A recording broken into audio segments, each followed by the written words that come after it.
Good morning students. Last lecture में हमने Faraday's laws of electrolysis किए। आज हम लोग उसी के बेसिस पर बेटा कुछ न्यूमेरिकल्स करें। तो सबसे पहला न्यूमेरिकल हमारा है how much charge is required for the following reduction. सबसे पहले हमें कहा गया कि हमें चार्ज कैलकुलेट करना है, लेकिन यहाँ पर हमें एक चीज नहीं दी गई है कि जो ये चार्ज है ये हमें बेटा कूलम में कैलकुलेट करना है या फैराडे में। इसलिए हम लोग जो चार्ज कैलकुलेट करेंगे वो दोनों हम लोग फैराडे में भी कैलकुलेट करेंगे और हम लोग बेटा कूलम में भी करेंगे। एक और चीज दिया गया है कि ये बेटा हमने फॉलोइंग रिडक्शन रिएक्शन के लिए करना है। तो आपको सबसे पहले ध्यान रखना होगा कि रिडक्शन क्या होती है। रिडक्शन हमेशा बेटा आपने याद रखना गेन ऑफ इलेक्ट्रॉन होगी, यानी कि जब भी हम लोग रिएक्शन लिखेंगे उसमें हमने जो आयन होगी मोस्टली कैटाइन वो बेटा इलेक्ट्रॉन्स गेन करेगी और वो मेटल में या लोअर ऑक्सीडेशन स्टेट में कन्वर्ट। सो सिंपली हमने बेटा जो रिएक्शन दी होगी उसमें इलेक्ट्रॉन्स गेन करवा। सबसे पहला है 1 mole of aluminium 3+ to aluminium. तो हम लोग यहीं से सॉल्यूशन स्टार्ट कर लेते हैं।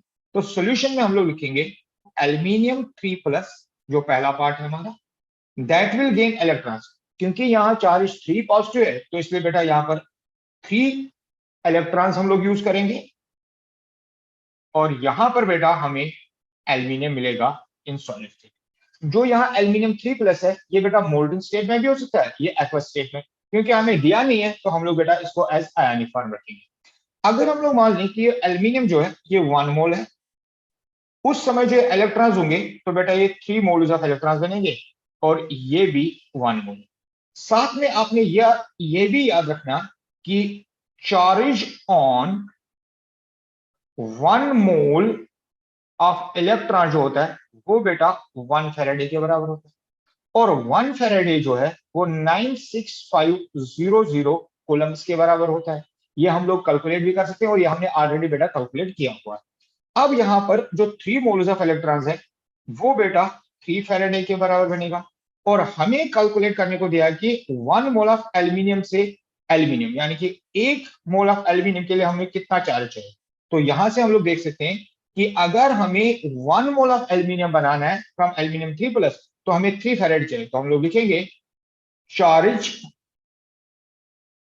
Required for 1 mole of aluminium. उसका मतलब है 1 mole of aluminium production from 1 mole of Al3+, वो किसके बराबर, 3 फैराडे के बराबर। और 3 फैराडे के बदले में अगर हमें कूलम लिखना है तो 3 को मल्टीप्लाई करेंगे 96500 कूलम से and that will be equal to 0 0 3 5 are 15 3 6 are 18 और 1 19 3 9 are 18 और 1 3 9 are 27 और 1 हो गया बेटा 28 और साथ में यहाँ पर कूलम्स। तो ये बेटा हमारा पार्ट नंबर 1 है। अब इसी का सेकंड पार्ट है। सेकंड पार्ट क्या है, 1 mole of Cu2+ to Cu। अगर बेटा हम लोग इसकी रिडक्शन रिएक्शन लिखेंगे तो आएगा Cu2+, क्योंकि 2 पॉजिटिव है तो यहाँ पर ट्वाइस इलेक्ट्रॉन ये गेन करेगा और हमें बेटा again copper in solid state. तो इसका मतलब हुआ 1 मोल, ये बेटा 2 मोल ऑफ इलेक्ट्रॉन्स, ये अगेन 1 मोल। अगेन यहां पर दिया गया है कि हमें 1 मोल कॉपर की रिडक्शन करनी है। तो 1 मोल कॉपर की रिडक्शन जब हमने की तो 2 मोल्स ऑफ इलेक्ट्रॉन्स लगे। तो 2 मोल्स ऑफ इलेक्ट्रॉन्स बेटा 2 फैराडे के बराबर हो सकता है। तो इसलिए हम लोग यहां पर लिख सकते हैं which implies charge required for 1 mole of Cu। Production of 1 mole of Cu कितना बेटा, 2 फैराडे।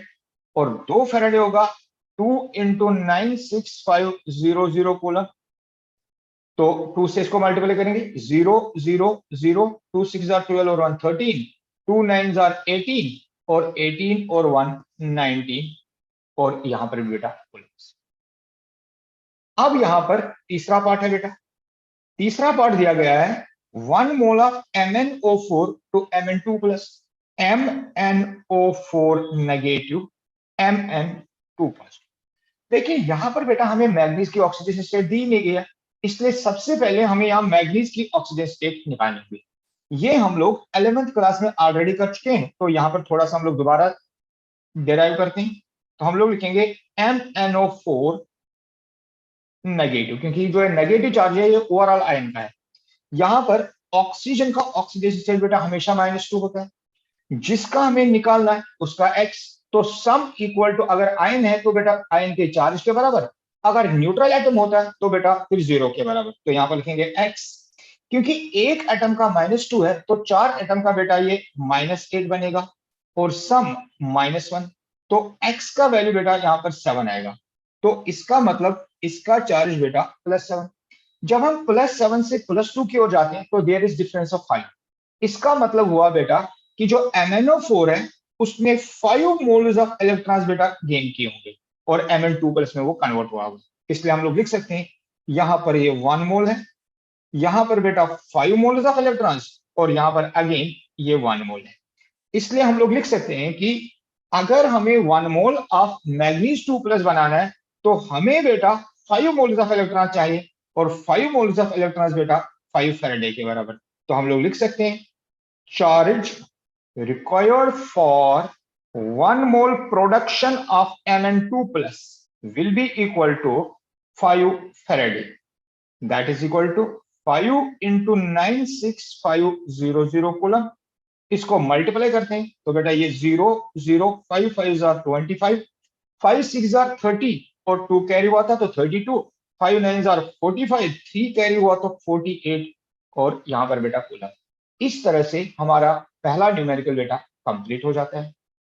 अब बेटा यहाँ पर हमारा दूसरा numerical, how much electricity is required for oxidation of.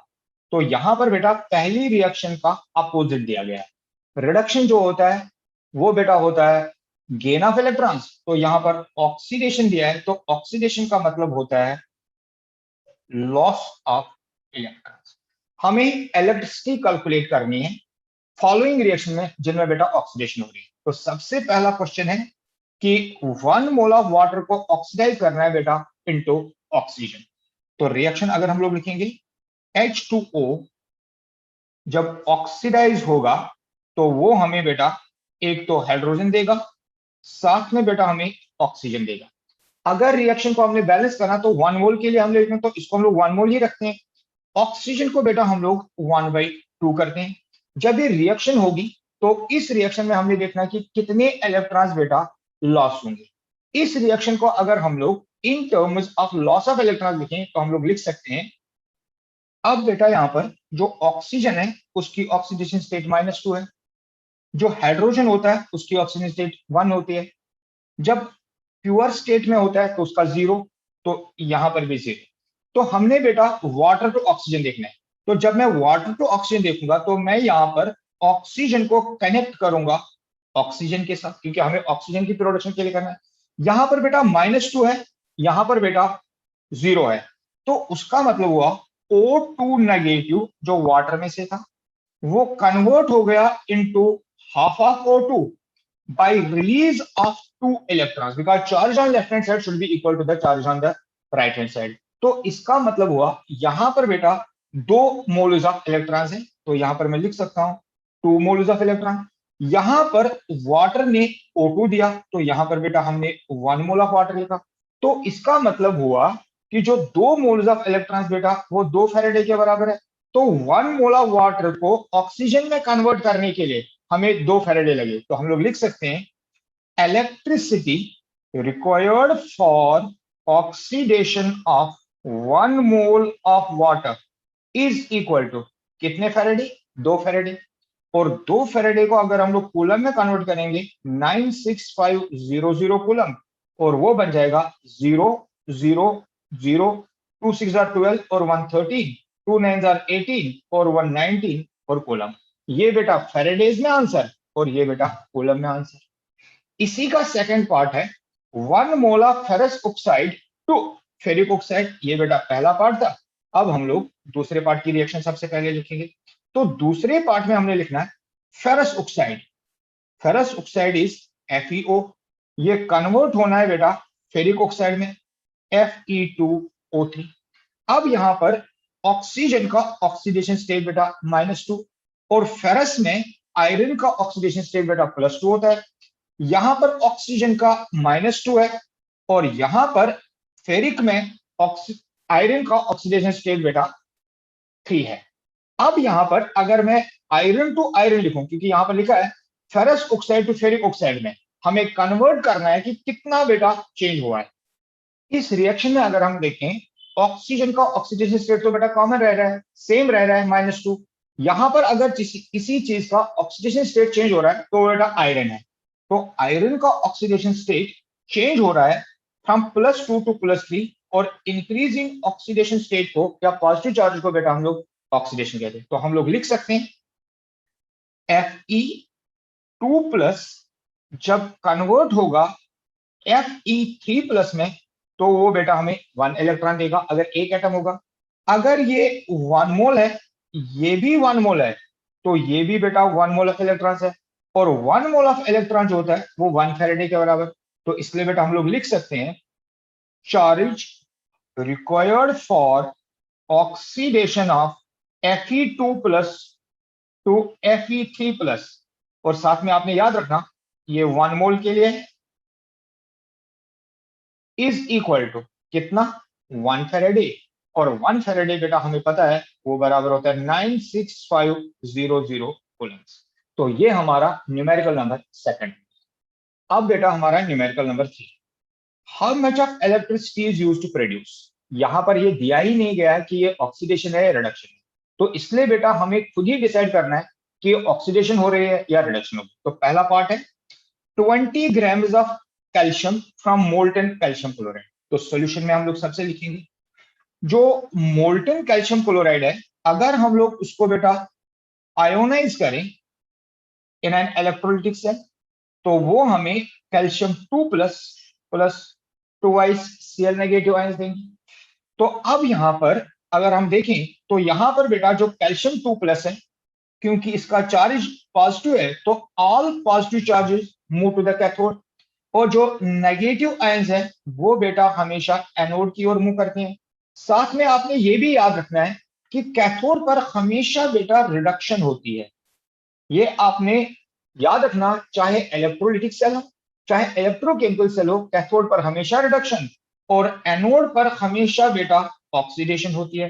तो क्योंकि हमें कैल्शियम के बारे में लिखना है, तो कैल्शियम बेटा कैथोड पर है और कैथोड की रिडक्शन, तो इसलिए हम लोग लिखेंगे Ca2+ विल गेन 2 इलेक्ट्रॉन्स, क्योंकि रिडक्शन का मतलब होता है बेटा गेन ऑफ इलेक्ट्रॉन्स। जब ये गेन करेगा तो हमें बेटा ये कैल्शियम देगा। अब यहां पर लिखा है कि जो 2 इलेक्ट्रॉन्स है, इसका मतलब बेटा हो गया 2 मोल्स ऑफ इलेक्ट्रॉन्स। 2+ नहीं आएगा बेटा, यहां पर ये कैल्शियम होगा और वो भी सॉलिड स्टेट में। यहां पर 1 मोल ऑफ कैल्शियम आएगा, और इसलिए हम लोग लिख सकते हैं 2 फैराडे, क्योंकि यहां ग्राम्स में तो जो 1 मोल होता है वो ग्राम एटॉमिक मास के बराबर होता है, और कैल्शियम का ग्राम एटॉमिक मास बेटा 40 होता है। तो इसलिए हम लोग लिख सकते हैं कि 40 ग्राम्स के लिए जो चार्ज है वो बेटा 2 फैराडे है। 1 ग्राम के लिए जो चार्ज आएगा वो 2 डिवाइडेड बाई 40 होगा। इसलिए बेटा हमें कैलकुलेट करना है 20 ग्राम्स के लिए, तो देयरफॉर 20 ग्राम्स के लिए जो चार्ज आए that is 2 divided by 40 into, यहां पर फैराडे में, इंटू 20 साथ में बेटा faraday, that is equal to 1 faraday, और 1 फैराडे का मतलब होता है 96500 कूलम। तो इसलिए 20 ग्राम्स कैल्शियम प्रोड्यूस करने के लिए हमें 1 फैराडे चाहिए। 40 grams of aluminium from aluminium oxide, तो यहां पर बेटा सबसे पहले हम लोग रिएक्शन लिखेंगे, एल्यूमिनियम ऑक्साइड इज Al2O3। जब ये आयोनाइज होगा in presence of electric current, तो ये हमें बेटा Al3+ प्लस O2 नेगेटिव देगा। साथ में यहां पर एल्यूमिनियम की 2 आयंस बनेगी और ऑक्साइड की बेटा 3 आयंस बनेगी। अब जब हम लोग यहां पर Al3+ और 2 नेगेटिव देखेंगे, तो जो ये 3 पॉजिटिव है, तो all cations move to cathode, तो बेटा ये जाएंगी कैथोड पर और ये जाएंगी बेटा एनोड पर। जैसे कि पहले भी हमने लिखा है, जो कैथोड है वहां पर बेटा रिडक्शन होती है और एनोड पर बेटा ऑक्सीडेशन होती है। और हमें न्यूमेरिकल में दिया है कि हमें एल्यूमिनियम को देखना है, यानी कि अगेन हमें बेटा रिडक्शन रिएक्शन को देखनी है। तो हम लोग लिखेंगे Al3+ विल गेन 3 इलेक्ट्रॉन्स। अगर एटॉमिक फॉर्म में हम लोग लिखेंगे तो बेटा वो हमें एल्यूमिनियम इन सॉलिड से। यहां पर बेटा आपने ध्यान रखना है, चाहे आप ऑक्सीडेशन लिख रहे हो चाहे रिडक्शन लिख रहे हो, जब भी आप उसकी रिडक्शन रिएक्शन या ऑक्सीडेशन रिएक्शन लिखेंगे वो सिर्फ आप 1 मोल के लिए लिखेंगे।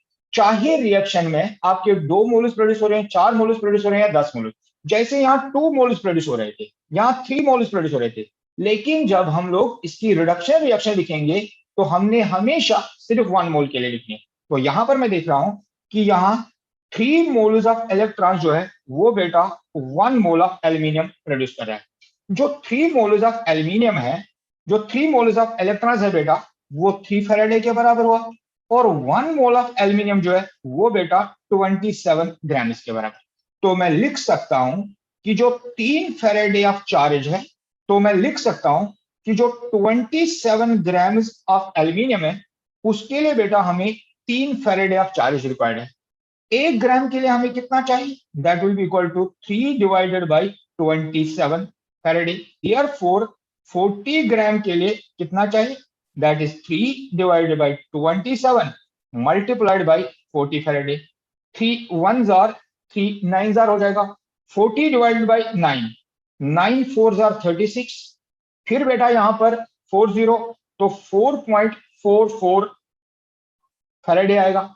4.44 फैराडे को अगर हम कूलम में कन्वर्ट करें तो हम लोग लिख सकते हैं 4.44 इंटू 96500 कूलम। आप बेटा इसको कैलकुलेट करके कूलम में आंसर निकाल सकते हैं। तो ये हुआ कि 40 ग्राम एल्यूमिनियम प्रोड्यूस करने के लिए हमें कितने कूलम्स की जरूरत है। हमारा नेक्स्ट न्यूमेरिकल है बेटा, a solution of nickel nitrate is electrolyzed using inert electrodes. Inert electrodes वो इलेक्ट्रोड्स होते हैं जो बेटा रिएक्शन में पार्टिसिपेट नहीं करते, ना इनकी ऑक्सीडेशन होती है ना ही इनकी रिडक्शन होती है। तो फिर इनका क्या काम होता है? ये बेटा एक सरफेस प्रोवाइड करते हैं जहां पर ऑक्सीडेशन या रिडक्शन होती है। आगे इस रिएक्शन में हमने एक करंट यूज किया जो 5 एम्पियर्स की है, और बेटा उस करंट को हमने 20 सेकंड्स के लिए यूज किया। हमें दिया गया कि हम लोग कैलकुलेट करेंगे मास ऑफ निकल। तो बेटा हम लोग सॉल्यूशन लिखेंगे। सबसे पहले हम लोग देखेंगे कि हमें क्या क्या दिया गया। हमें दिया गया है करंट दैट इज आई, जो बेटा 5 एम्पियर्स के बराबर है। टाइम दिया गया है दैट इज 20 मिनट्स, लेकिन आपने याद रखना है कि टाइम हमें बेटा सेकंड्स में यूज करना होता है। So it is 20 multiplied by 60 is equal to 1200 seconds. साथ में बेटा हमें दिया गया है कि मास ऑफ निकल, मास ऑफ निकल को हम लोग WNI लिखेंगे। ये बेटा हमें कैलकुलेट करना है। W is equal to Z into I into T, जहां पर Z जो है वो इलेक्ट्रोकेमिकल इक्विवेलेंट है, I जो है वो करंट इन एम्पियर्स है, और T जो है वो टाइम इन सेकंड्स है।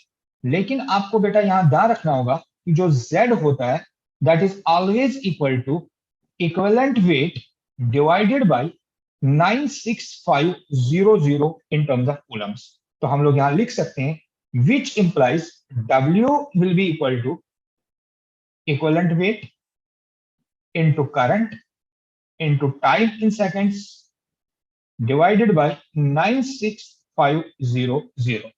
अब बेटा यहां हमें रिएक्शन दी गई है कि जो इलेक्ट्रोलाइट हमने यूज किया है वो निकल नाइट्रेट। तो हम लोग सबसे पहले यहां पर निकल नाइट्रेट को इलेक्ट्रोलाइज करेंगे। NiNO3 whole twice. जब हम लोग इसको इलेक्ट्रोलाइज करेंगे by using A current of 5 amperes for 20 seconds, तो सबसे पहले हमें Ni2+ और NO3 नेगेटिव मिलेगा। जो ये Ni2+ है, यहां पर बेटा 2 टाइम्स NO3 मिलेगा। जो ये Ni2+ है, क्योंकि इसका चार्ज पॉजिटिव है तो बेटा ये कैथोड की ओर मूव करेगा, और जो ये NO3 नेगेटिव है तो ये बेटा हमारे एनोड की ओर मूव करेगा। कैथोड पर रिडक्शन होती है और एनोड पर बेटा ऑक्सीडेशन होती है। तो इसलिए हम लोग लिख सकते हैं एट कैथोड रिडक्शन होगी, और रिडक्शन जो होता है वो बेटा गेन ऑफ इलेक्ट्रॉन्स। तो यहां हम लिख सकते हैं Ni2+ जो है वो बेटा 2 मोल्स ऑफ इलेक्ट्रॉन्स यूज करेगा और Ni in solid state produce करेगा। जो ये 2 मोल्स ऑफ इलेक्ट्रॉन्स यहां पर हम लोग लिख रहे हैं, वो बेटा 1 मोल ऑफ निकल प्रोड्यूस कर रहे हैं। लेकिन जो 2 मोल्स ऑफ इलेक्ट्रॉन्स है वो बेटा 2 Faraday of electron Faraday of current के बराबर होते हैं। तो 1 मोल जो होता है वो ग्राम एटॉमिक मास के बराबर होता है, और निकल का ग्राम एटॉमिक मास 58.5 होता है। अब यहां पर ध्यान रखना, यहां पर बेटा हमने इक्विवेलेंट वेट यूज किया है। अगर हम लोग यहां पर एटॉमिक वेट यूज करेंगे तो उसके लिए हम लोग अलग फार्मूला यूज करेंगे। अब बेटा यहां पर हमने इक्विवेलेंट वेट निकालना है, तो हमें पता है कि इक्विवेलेंट वेट जो होता है उसके लिए सिंपल फार्मूला है एटॉमिक वेट या atomic mass divided by valency. तो यहां पर एटॉमिक मास 58.5 है और वैलेंसी हमारी बेटा 2 है, तो हम लोग यहां पर लिख सकते हैं which implies equivalent weight for निकल जो है वो बराबर होगा 58.5 डिवाइडेड बाय 2। अगर हम इसको कैलकुलेट करेंगे 2 2 जार 2 9 जार और 7। अब बेटा इस वैल्यू को हम लोग इस फार्मूला में सब्स्टिट्यूट करेंगे, तो which implies weight of nickel will be equal to its equivalent weight जो बेटा 29.75 है इनटू करंट जो बेटा हमने ऑलरेडी ऊपर लिखा है जो 5 एम्पियर्स की है into time in seconds. Time in seconds हमने यहां पर कैलकुलेट किया है जो बेटा हम लोग यहां पर लिख सकते हैं it is 1200 seconds divided by formula का 96500 कूलम। जब हम लोग बेटा इसको कैलकुलेट करते हैं तो निकल का वेट जो होता है वो 1.85 ग्राम आता है। इसका मतलब हुआ जब हम निकल नाइट्रेट में से एक करंट पास करते हैं 5 एम्पियर की फॉर 20 मिनट्स, तो बेटा 1.85 ग्राम ऑफ निकल जो है वो बेटा कैथोड पर डिपॉजिट होता है, क्योंकि हमने यहाँ पर रिएक्शन लिखी है कि जो डिपॉजिशन ऑफ निकल होती है या पॉजिटिव एनर्जी होती है वो बेटा कैथोड। बेटा हमारा next numerical that is numerical number 5 है। हमारे पास 3 इलेक्ट्रोलाइटिक सेल्स हैं जिनको हमने नेम किया है ए, बी और सी। और इन 3 इलेक्ट्रोलाइटिक सेल्स में एक में जिंक सल्फेट का सॉल्यूशन है, दूसरे में बेटा सिल्वर नाइट्रेट का सॉल्यूशन है और तीसरे में कॉपर सल्फेट का सॉल्यूशन। इन सेल्स को बेटा सीरीज में कनेक्ट किया है। तो सीरीज में कनेक्ट करने का मतलब होता है एक सेल का एनोड दूसरी सेल के कैथोड के साथ कनेक्ट। और जब भी हम लोग सेल्स को सीरीज में कनेक्ट करते हैं तो बेटा उन सभी में same quantity of the charge pass होता है।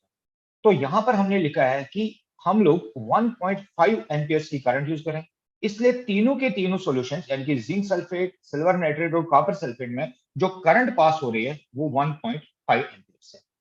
इस करंट के साथ जो सिल्वर नाइट्रेट की सेल है उसमें बेटा 1.45 ग्राम ऑफ सिल्वर कैथोड पर डिपॉजिट होता है, ये इंफॉर्मेशन दी गई है। अब हमें कहा जाता है कि आप कैलकुलेट कीजिए कि जो ये सिल्वर डिपॉजिट हुआ इसको कितना टाइम लगा, यानी कि टी को हमें कैलकुलेट करना है। साथ में हमें ये भी कैलकुलेट करना है कि अगर सिल्वर के 1.45 ग्राम बेटा डिपॉजिट होते हैं तो कॉपर का कितना मास डिपॉजिट होता है सेम टाइम में और सेम करंट के साथ, और जिंक का कितना मास बेटा डिपॉजिट होता है।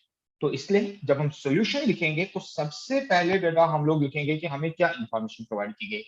हमें इंफॉर्मेशन दी गई है यहाँ पर कि जो करंट है वो बेटा 1.5 एम्पियर, साथ में यहां दिया गया है कि जो वेट ऑफ सिल्वर डिपॉजिट हो गया है बाय यूजिंग दिस करंट वो 1.45 ग्राम है। अब बेटा यहां पर हमें कहा गया है कि जो आप टाइम है वो आप कैलकुलेट कीजिए इस सेल के लिए। अब यहां पर जो फॉर्मूला हम लोग यूज करेंगे that will be W is equal to equivalent weight of the substance into current जो एम्पियर्स में होती है और इनटू टाइम जो बेटा सेकंड्स में होता है डिवाइडेड बाय 96500 कूलम। तो ये बेटा कूलम में होता है। अब बेटा सबसे पहले सिल्वर का दिया गया तो हमें सिल्वर का इक्विवेलेंट वेट निकालना पड़ेगा। तो सिल्वर का इक्विवेलेंट वेट कैसे निकालेंगे? सिल्वर का निकालने से पहले पहले जनरल फार्मूला लिखते हैं। अगर हमें किसी भी सबस्टेंस का बेटा इक्विवेलेंट वेट निकालना हो तो उसके लिए हम लोग एक फार्मूला यूज करते हैं। तो इक्विवेलेंट वेट के लिए ऑफ एन एलिमेंट के लिए फार्मूला है जो उसका एटॉमिक वेट हो उसको बेटा उसकी वैलेंसी से हम लोग डिवाइड करते हैं। अब यहां पर हमारे पास 3 सबस्टेंसेस हैं, एक बेटा जिंक है, एक सिल्वर है, एक कॉपर है। हम लोग पहले तीनों का जो इक्विवेलेंट वेट है वो निकाल लेते हैं। तो सबसे पहले मैं यहाँ पर equivalent weight of silver calculate करता हूँ। तो सिल्वर का जो एटॉमिक मास होता है वो 108 होता है। सिल्वर की वैलेंसी जो है वो बेटा +1, क्योंकि नाइट्रेट -1 होता है, डिवाइडेड बाई 1, तो सिल्वर का इक्विवेलेंट वेट बेटा 108 आएगा। उसी तरह से अगर हमें जिंक का करना है तो हम लोग लिख लेंगे equivalent weight of zinc is equal to, जो जिंक होता है इसका एटॉमिक वेट बटा 65.5। ये आपको न्यूमेरिकल में ऑलरेडी दिया होगा, मैंने यहाँ पर नहीं लिखा है तो आपको बेटा दिया होगा 65.5 डिवाइड बाई 2। जब हम लोग इसको यहाँ देखेंगे तो 2 कहाँ से आया, क्योंकि सल्फेट का बेटा -2 होता है, तो इसलिए जिंक का यहाँ पर +2 होगा। तो जिंक की एक ही ऑक्सीडेशन स्टेट है, दैट इज 2, ये भी आपको ध्यान रखना होगा। तो यहाँ पर जब हम करेंगे 2 3s आर 2 2s आर, तो इसका 32.75 आएगा। सिमिलरली बेटा यहाँ पर हम लोग इक्विवेलेंट वेट, यहाँ Zn था, पहले केस में मैंने सिर्फ Z लिखा है, तो यहाँ पर बेटा थर्ड केस में हम लोग equivalent weight of copper calculate करेंगे। तो कॉपर का जो एटॉमिक मास होता है वो बेटा 63.5 होता है, डिवाइडेड बाई, तो कॉपर का जो यहाँ पर दिया गया है इट इज अगेन कॉपर का चार्ज 2 पॉजिटिव है तो सल्फेट का 2, यानी कि कॉपर की वैलेंसी अगेन बेटा इस केस में 2 दी गई है। तो यहाँ पर जब हम लोग इसको डिवाइड करेंगे वो 31.75 है। अब बेटा जो सबसे पहला केस यहाँ दिया गया है, हमें टाइम कैलकुलेट करना है और हमें सिल्वर के बारे में दिया है, तो हम लोग यहाँ पर फॉर्मूला में लिख सकते हैं which implies weight of silver जो है वो 1.45 है, इक्वल टू इक्वलेंट वेट बेटा सिल्वर का हमने कैलकुलेट किया वो 108 है। करंट बेटा हमें ऑलरेडी दी गई है वो 1.5 एम्पियर्स है, और इस केस में हमें टाइम कैलकुलेट करना है, divided by 96500 in terms of coulomb. अब बेटा यहाँ पर जब हम टाइम को कैलकुलेट करेंगे, जब हम इस इक्वेशन को सॉल्व करते हैं तो इसका आंसर आता है 863.75, क्योंकि टाइम हमारा इसमें सेकंड्स में आएगा तो ये सेकंड में। हम लोग बेटा इस टाइम को कैलकुलेट कर सकते हैं इवन इन मिनट्स। तो मिनट्स में कैलकुलेट करने के लिए इसको बेटा हम लोग 60 से डिवाइड करेंगे। जब हम लोग इसको 60 से डिवाइड करते हैं ये 14.39 मिनट्स हो जाता है। तो इसलिए हमारा आंसर जो है वो बेटा यहाँ पर सेकंड्स में हमने कैलकुलेट करना है तो 863.75, मिनट्स में करना है तो बेटा 14.39 मिनट्स आएगा। अब बेटा हमें कैलकुलेट करना है, दूसरा पार्ट दिया है हमें मास ऑफ कॉपर कैलकुलेट करना है, तो सेम फार्मूला हम लोग यहाँ पर यूज करेंगे। तो हम लोग सेकंड पार्ट लिखेंगे, सेकंड पार्ट में हम लोग लिखेंगे कि जो वेट ऑफ कॉपर होगा that will be equal to उसका इक्विवेलेंट वेट। तो कॉपर का इक्विवेलेंट वेट बेटा यहाँ पर हमने कैलकुलेट किया है, दैट इज 31.75 इनटू करंट बेटा हमने सेम, क्योंकि पहले हमने कहा था कि जब भी हम लोग सेल्स को सीरीज में यूज करेंगे तो वो सेम करंट यूज करेंगे, तो करंट बेटा यहाँ पर 1.5 एम्पियर्स, और टाइम हमने कैलकुलेट किया होगा। अब यहाँ पर एक क्वेश्चन होता है कि हम लोग टाइम कौन सा यूज करें, मिनट वाला या सेकंड वाला। तो आपने हमेशा याद रखना कि जो टाइम आप लोग इस फॉर्मूला में यूज करेंगे वो बेटा हमेशा सेकंड वाला टाइम है, आपको मिनट वाला टाइम यूज नहीं करना है। तो इसलिए बेटा हम लोग यहाँ यूज करेंगे 863.75 डिवाइडेड बाय 96500 कूलम्स में। जब बेटा हम लोग इसको सॉल्व करेंगे तो इसका आंसर आता है 0.426 ग्राम्स। तो ये बेटा हो गया वेट ऑफ कॉपर। सिमिलरली हम लोग वेट ऑफ बेटा जिंक भी कैलकुलेट कर सकते हैं। तो थर्ड पार्ट इसका है वेट ऑफ जिंक जो होगा वो बेटा बराबर होगा, सबसे पहले इक्विवेलेंट वेट ऑफ जिंक वो 32.75, तो हम लोग यहाँ लिख सकते हैं 32.75। करंट बेटा सेम, टाइम भी बेटा यहाँ पर सेम आएगा 75 होल डिवाइडेड बाय 96500 कूलम। और जब हम लोग इसको सॉल्व करेंगे तो वो बेटा आता है 0.4397 आता है वो, तो हम लोग 3 तक लिखेंगे 39 ग्राम। तो इस तरह से हम लोग यहाँ पर देख सकते हैं कि जब हम लोग बेटा यहाँ पर 1.5 एम्पियर्स की करंट पास करते हैं, अगर उस समय 1.45 gram of the silver deposit होता है तो सेम टाइम पर जो कॉपर का मास है वो बेटा 0.426 होगा, और बेटा जो जिंक का मास है वो बेटा 0.439 ग्राम होगा। इस क्वेश्चन के साथ बेटा numericals on faraday laws of electrolysis पर कंप्लीट हो जाते हैं। नेक्स्ट वीडियो में हम लोग equivalent conductance, molar conductance, specific conductance और उसके बीच में क्या रिलेशन है वो पढ़ेंगे। अगर आपको मेरे वीडियोस पसंद आते हैं तो मेरी इस चैनल को बेटा आप सब्सक्राइब कीजिए। Till then have a very very nice day. Thank you very much.